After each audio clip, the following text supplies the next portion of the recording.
Big boss ಮನೆಯಿಂದ ಚೈತ್ರ ಕುಂದಾಪುರ ಆಚೆ ಬಂದಿದ್ದಾರೆ. ಸೊ ಏನಾಯಿತು ಎಂಬುದರ ಸಂಪೂರ್ಣ ಮಾಹಿತಿಯನ್ನು ನೋಡ್ಕೊಂಡ್ಬಿಡೋಣ ಬನ್ನಿ ವೀಕ್ಷಕರೇ. ಇದಕ್ಕೆ ಮೊದಲು ನೀವು ನಮ್ಮ ಚಾನಲ್ಗೆ ಸಬ್ಸ್ಕ್ರೈಬ್ ಆಗಿಲ್ಲ ಅಂದರೆ ಹೈ ಕೂಡದೆ ಸಬ್ಸ್ಕ್ರೈಬ್ ಆಗಿ, ಹಾಗೆ ಪಕ್ಕದ ಬೆಲ್ ಐಕಾನ್ ಕ್ಲಿಕ್ ಮಾಡ್ಕೊಳ್ಳಿ ವೀಕ್ಷಕರೇ. ಬಿಗ್ ಬಾಸ್ ಮನೆಯಲ್ಲಿ ಸ್ಟ್ರಾಂಗ್ ಕಂಟೆಸ್ಟೆಡ್ ಆಗಿರುವಂತಹ ಚೈತ್ರ ಕುಂದಾಪುರ ಅವರು ಇದೀಗ ಬಿಗ್ ಬಾಸ್ ಮನೆಯಿಂದ ಆಚೆ ಬಂದಿದ್ದಾರೆ. ಕಳೆದ ಬಾರಿ ಕೂಡ ಆಚೆ ಬಂದಿದ್ದರು. ಸೊ ಬಿಗ್ ಬಾಸ್ ಮನೆಯಿಂದ ಮೂರ್ಛೆ ಬಿದ್ದು ಬಿಗ್ ಬಾಸ್ ಮನೆಯಿಂದ ಆಚೆ ಬಂದಿದ್ದರು, ಆಸ್ಪತ್ರೆ ಸೇರಿ. ಅದಾದ ಬಳಿಕ ಮತ್ತೆ ಬಿಗ್ ಬಾಸ್ ಮನೆಗೆ ಎಂಟ್ರಿ ಕೊಟ್ಟಿದ್ದರು. ಇದಾದ ಬಳಿಕ ಎರಡನೇ ಬಾರಿ ಮತ್ತೆ ಬಿಗ್ ಬಾಸ್ ಮನೆಯಿಂದ ಹೊರ ಹೋಗಿದ್ದಾರೆ.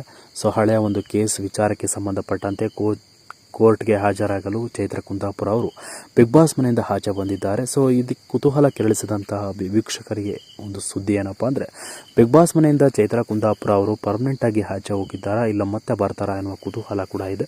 ಸೊ ಬಿಗ್ ಬಾಸ್ ಮನೆಯಿಂದ ಚೈತ್ರ ಕುಂದಾಪುರ ಅವರು ಎಲಿಮಿನೇಷನ್ ಆಗಿಲ್ಲ. ಸೊ ಬದಲಿಗೆ ಪರ್ಮಿಷನ್ ಇಂದ ಬಿಗ್ ಬಾಸ್ ಮನೆಯಿಂದ ಕೋರ್ಟ್ಗೆ ಹಾಜರುಪಡಿಸಲಾಗಿದೆ. ಸೊ ಕೋರ್ಟ್ ತೀರ್ಮಾನ ಮುಕ್ತ ನಂತರ ಅದಾದ ಬಳಿಕ ಮತ್ತೆ ಚೈತ್ರ ಕುಂದಾಪುರ ಅವರನ್ನು ಮತ್ತೆ ಬಿಗ್ ಬಾಸ್ ಮನೆಗೆ ಎಂಟ್ರಿ ಕೊಡಲಾಗಿದೆ.